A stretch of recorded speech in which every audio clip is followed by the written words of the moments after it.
Esto, Victorias, porque hubo realmente un gesto de amor, Alexis, de una hermana hacia otra. Estamos hablando de la familia Cardoso, específicamente de Sonia, de 37 años, que es una paciente crónica renal, hoy por hoy ya en proceso de recuperación de un trasplante que recibió ese órgano tan vital de su hermana. Sí, es un gran gesto de amor y bueno, primero, comprobar la compatibilidad, que es parte fundamental del proceso, la voluntad que decías y por sobre todo las ganas de salvar la vida al prójimo y en este caso a la hermana.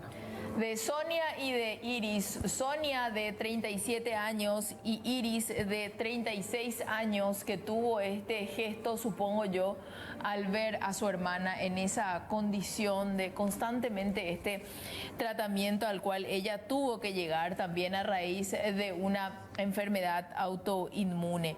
¿Les parece si ya recibimos a la doctora que nos acompaña aquí en piso? Ella es la doctora Norma Arévalos, nefróloga, que muy gentilmente accedió a venir a los estudios de C9N. Doctora, bienvenida, gracias por acompañarnos. Muy buenos días y gracias por el apoyo de siempre.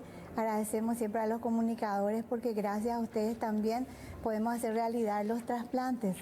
Muchas gracias. Doctora, ¿qué número de trasplante es el que se hizo esta semana en clínicas? Es el trasplante número 146 en adultos, Sí. Pero también tenemos a los pediatras nefrólogos que hicieron más de 10 trasplantes. O sea, este es el trasplante número 146 desde la reactivación del programa. Cabe destacar que el Hospital de Clínicas con la Fundación Sanatorio Adventista y el Ministerio de Salud Pública realizaron 98 trasplantes en el Adventista, más se suman estos 146 en adultos, que son más de 200 trasplantes ya a nuestro favor, pero desde la reactivación, que es el 2014 al 2022, 146 trasplantes en adultos y más de 10 trasplantes en niños. Trasplantes de riñón estamos hablando. Sí, cuando hablamos de los trasplantes renales, por lo general, los donantes son familiares de las personas que están requiriendo de este órgano. En tal sentido, donantes que no sean familiares directos también se registran, o sea, ¿esa voluntad existe? Sí, generalmente nosotros aceptamos, como menciona la ley 1246/98, más la ley Anita, si es donante vivo debe ser un familiar consanguíneo o un esposo, un cónyuge o concubino, pero no se puede aceptar si no es familiar consanguíneo, no se puede. No se puede. O sea, un vecino si quiere donar o un amigo no puede porque por ley no se puede. Claro, hay que tener en cuenta ese aspecto, es muy importante. Sí, claro, es muy importante porque a veces me dicen los pacientes cuando vienen a consultar, doctora, tengo muchos donantes, ay, qué bueno, entonces tenés muchos familiares, no, un amigo me quiere donar. Cuando hablamos específicamente del caso de los trasplantes renales, tiene que haber una familia, tiene que haber consanguinidad o familiar. En todos los casos, porque nosotros en Paraguay, donantes vivos, hacemos solamente de riñón, todavía no hemos hecho hígado, por ejemplo, que se puede. Justamente hoy estuve hablando con el profesor Girala, que es patólogo, y él dice, bueno, tenemos que hacer varios trasplantes con donante cadavérico para luego hacer con donantes vivos también. Pero ahora mismo, actualmente nosotros tenemos realizando en Paraguay solamente trasplante de riñón con donantes vivos. Los demás son con donantes cadavéricos. En situación de muerte encefálica se puede donar órganos sólidos, pero en cualquier tipo de muerte uno puede donar córnea, tejidos, huesos.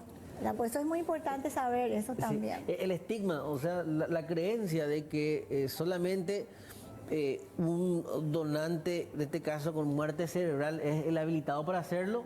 Hay que desmitificarla, doctora.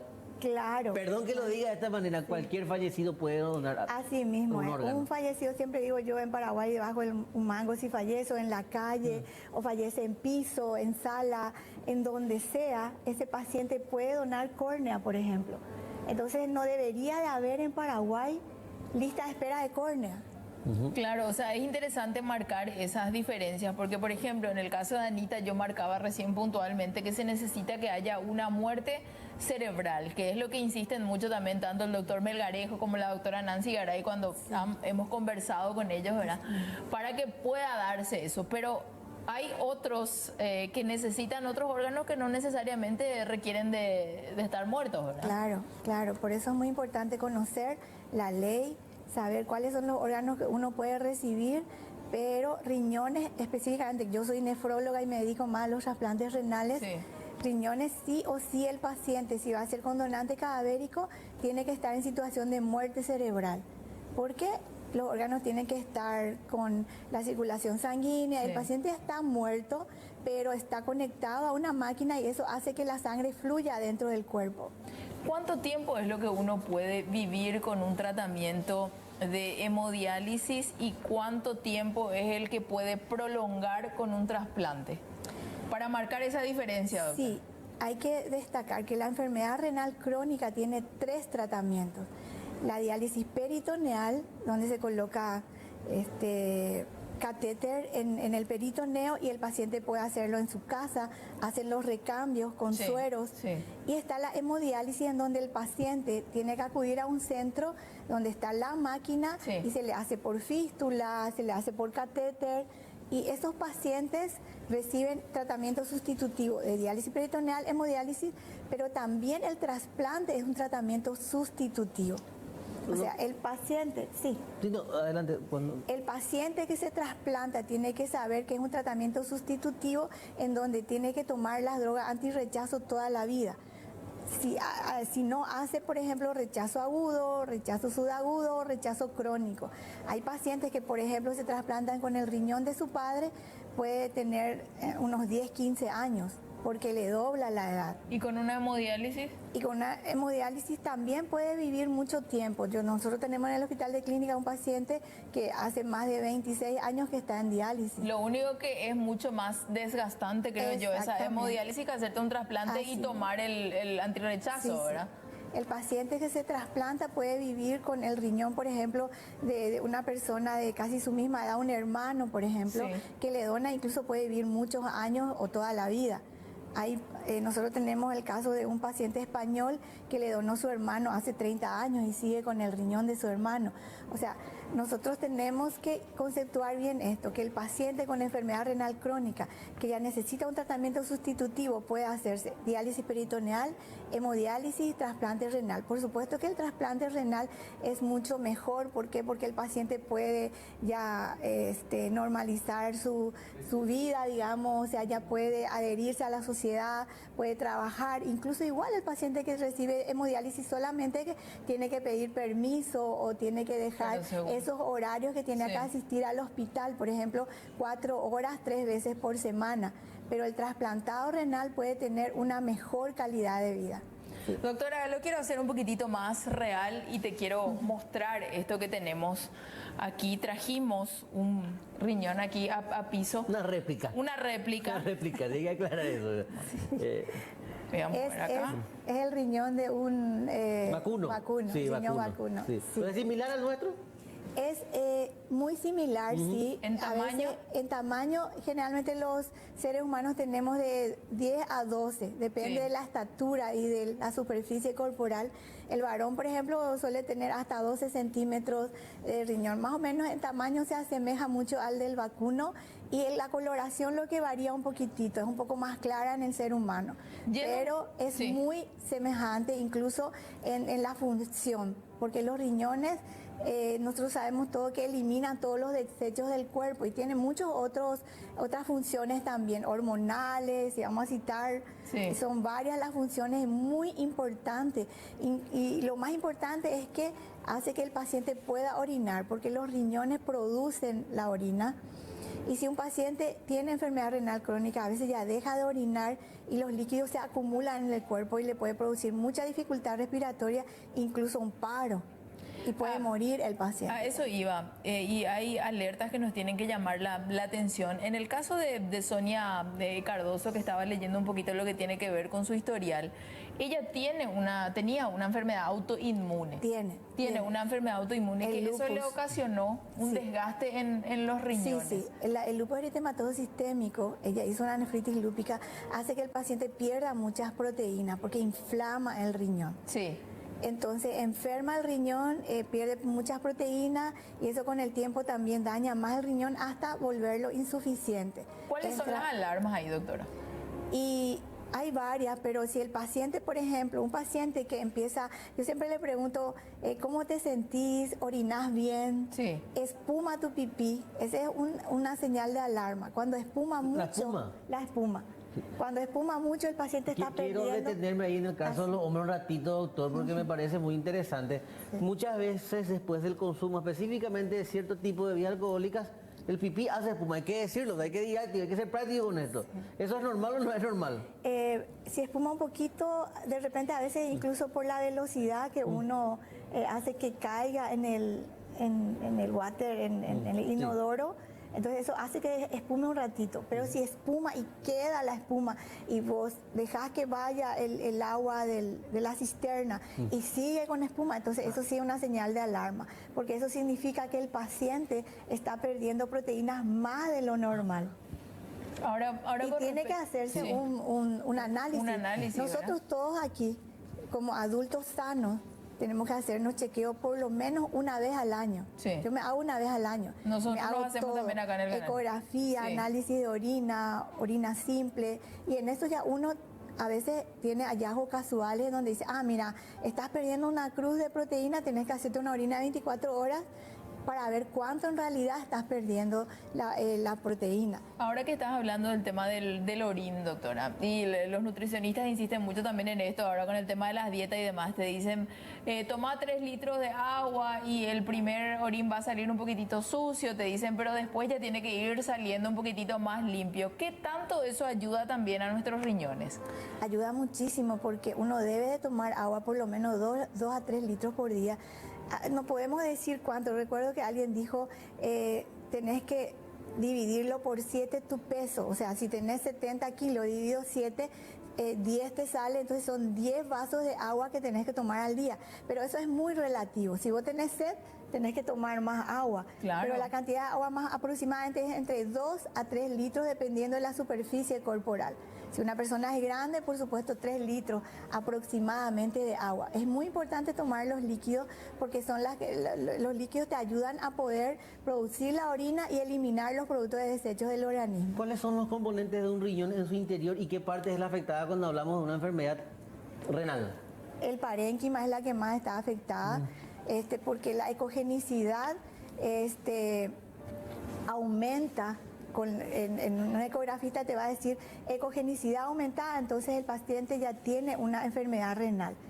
Y a veces las pirámides están demarcados también. Si tenemos un corte, no sé si tenemos nosotros aquí la imagen de un riñón.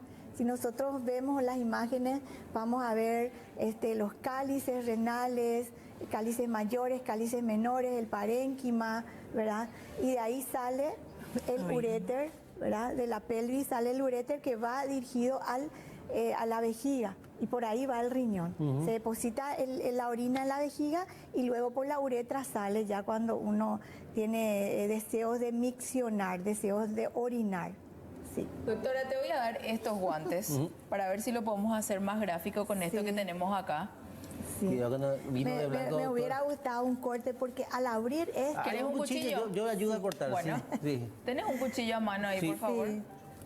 Lo vamos a hacer bien gráfico acá con la doctora, Después termina en un bife. que muy gentilmente... Podemos comer riñón a la vinagreta. Una delicia, sí. Bueno, voy a tomar Lo busco yo esto, mientras por que... favor. Sí. Este es un riñón así totalmente entero, Sí. ¿verdad? El riñón de un vacuno, ¿verdad? Sí. Más o menos, este es un poco más grande, un poquito más pequeño y más liso, es el riñón humano. ¿Y en cuanto al color, doctora? Es un poco más claro, Sí, un poquito sí. más claro. Usted me dice dónde cortar, Entonces, doctora. Si yo esto- ella va a cortar. Sí. Esto se debería de, no sé, cortar de esta forma y al cortar aquí, no sé si nuestro cuchillo va a dar, Sí. y ahí vamos a ver los cálices mayores, menores, las pirámides, todo eso, y la pelvis. Y de la Sí. pelvis sale el uréter, que queda aquí en el medio, aquí, y eso es el que va a la vejiga. Sí. Y la orina va hasta la vejiga y luego el paciente puede miccionar. Y muchas veces el riñón se enferma cuando hay piedras o litiasis renal, Sí. hay quistes, está la enfermedad hereditaria que es la poliquistosis renal autosómico dominante que es hereditario, eso enferma también el riñón, lastimosamente es hereditaria. Después están las glomerulopatías primarias, que son enfermedades propias del riñón. Ahí, por ejemplo, estamos viendo la imagen, si volvés un poquitito antes de la Está imagen mirando la de los que tenés riñones, ahí. ¿verdad? Entonces, y también enfermedades que pueden dañar el riñón, como ser la diabetes, hipertensión arterial, Sí. las enfermedades inmunológicas como el lúpus eritematoso sistémico, vasculitis, la nefropatía por IgA. Hay muchísimas enfermedades que pueden dañar el riñón. Por eso nosotros tenemos que, el paciente tiene, o sea, todos nosotros tenemos que hacernos un chequeo anual y consultar con un clínico o con un médico de familia también. Ahí tenemos el Ahí riñón tenemos, humano, doctora, así en mismo. pantalla. En cuanto al color, sobre todo, se Así marca la mismo, es un diferencia. poquito más claro si ustedes Sí. se fijan en esa imagen que está mostrando allí. Y esto, por ejemplo, es el riñón vacuno, más o Sí. menos como para... Sí. Y luego al otro lado uno ve y por aquí sale el uréter. Al cortar, vamos a ver dentro, no sé si tienen un corte ustedes en las imágenes, ¿verdad? Sí. En donde se puede ver la médula, o sea, las pirámides y todo lo que está dentro del parénquima renal. Eso es muy importante y eso es lo que se enferma lastimosamente. Y en los riñones se producen también, por ejemplo, la eritropoyetina, que hace que el paciente pueda tener buena hemoglobina. Sí. Si el paciente ya no produce eso, porque el riñón está enfermo, anemiza. Por eso es que nosotros damos los medicamentos para la anemia, por ejemplo, también Sí, al sí. paciente. Doctora, la litiasis es la famosa piedra en la vesícula. Piedra en el riñón. En el riñón, perdón, en el Así riñón, mismo. perdón. Por eso el paciente tiene que tomar mucha agua, no tomar gaseosa. Por ejemplo, la Coca-Cola, otras gaseosas producen también litiasis, y evitar consumir demasiada sal, porque el paciente que ya tiene tendencia a tener Mamita. a tener piedra, la sal se precipita más y produce más piedra. Ahí, por ejemplo, está cortando el riñón, Sí. ¿verdad? Y ahí está mostrando lo Ahí que se hay podría dentro. ver la piedra en el caso que haya. La Sí, litiasis. se puede ver. Sí, se puede ver a simple adentro. vista, o también a veces hay arenilla. El estudio que más específicamente muestra litiasis es la tomografía de riñón, que se llama urotac. Urotac simple, se le hace al paciente, porque a veces en el pipí simple vos ves algunas, te dice que hay ácido úrico. Sí. Entonces vos podés pedirle al paciente y puede tener litiasis de ácido úrico o puede tener alguna otra, o bien a veces en la ecografía te dice que hay microlitiasis como arenillas. Sí. Entonces vos te podés pedir una tomografía para que ese paciente pueda saber si realmente tiene piedra. ¿Qué pasa, doctora, con la gente que está acostumbrada a tomar ciertos remedios yuyos? Dicen, no, con eso se me va a caer la arenilla, o que de Corrial, repente... dice, doctora. Sí, o el Realmente, conjunto, por ejemplo, que se toma está en mucho. una ubicación del riñón donde va a poder eliminar, Sí. va a poder eliminar, y puede tomar mucho líquido y puede tomar el yuyito que quiera, pero yo sé que un urólogo una vez había dicho el paraparaí, cola de caballo, es bueno para Sí, eso, sí, dice. sí. Entonces yo siempre le digo al paciente, entonces tomarle paraparaí, cola de caballo, porque Sí. nosotros los paraguayos nos gusta tomar los yuyos, Sí, ¿verdad? seguro que sí, Entonces, doctora. eso es cordial también, como dicen ellos, ¿verdad? Pero si toma agua solo, igual va a eliminar mucha cantidad de agua, pero la piedra tiene que estar en un lugar donde pueda eliminar. Doctora, ¿qué trasplantes no se realizan en nuestro país? Y tengo que entender que uno de ellos es el bilateral de los pulmones. Exactamente, todavía no estamos realizando, espero que a futuro podamos hacerlo. El trasplante de pulmones no estamos haciendo. Los trasplantes sí que estamos realizando son de córnea, trasplante de corazón, trasplante de riñones, trasplante de hígado y también de huesos, ¿verdad? Osos, Porque sí. nosotros trasplante de oso también estamos haciendo. Y tenemos banco de tejidos también, gracias a Dios, en Paraguay. Doctora, Sí. ¿cómo concienciamos a la gente? Y es tan importante, por ejemplo, si uno tiene, justamente hoy fue una paciente a nuestro consultorio, porque yo estaba haciendo consultorio antes de venir Sí. aquí, una paciente que tiene su anticuerpo muy alto y necesita un familiar que le done. Tanto el familiar en vida tiene que concienciarse también, si tiene un familiar que está en hemodiálisis, decir, yo le voy a donar en vida. Pero lo más importante, nosotros queremos concienciar más para la donación cadavérica, ¿sí? Un paciente o una persona, si tiene un familiar en situación de muerte encefálica, saber de que el familiar que acaba de morir, porque yo sé que es doloroso eso y está iniciando el duelo, ese familiar que acaba de morir puede seguir viviendo sus órganos en otras personas. Sí. El órgano de su ser querido puede seguir viviendo en otras personas y puede ayudar a más de 10 personas a poder mejorar su calidad de vida. Puede donar 2 córneas, puede donar un corazón que ahora estamos necesitando Sí. urgente, puede donar 2 riñones y muchísimas partes del cuerpo se pueden donar también. Doctora. Esperemos que en Paraguay a futuro podamos hacer más trasplantes Que también. así sea realmente, doctora. Muchísimas gracias por su tiempo y por Gracias acompañarnos. por ustedes Y también. gracias por salvar tantas vidas, doctora. Muchas gracias. Es todo el equipo del Sí, Hospital sí, de pero Clínicas. usted encabezando. Sí. Encabezando el equipo. También. La doctora Norma Arévalos, por favor, nefróloga, que nos acompañó en esta mañana aquí en C9 a las 9 en una charla más que ilustrativa con respecto a la donación de órganos en base a lo que vivimos esta semana en el Hospital de Clínicas. Más noticias.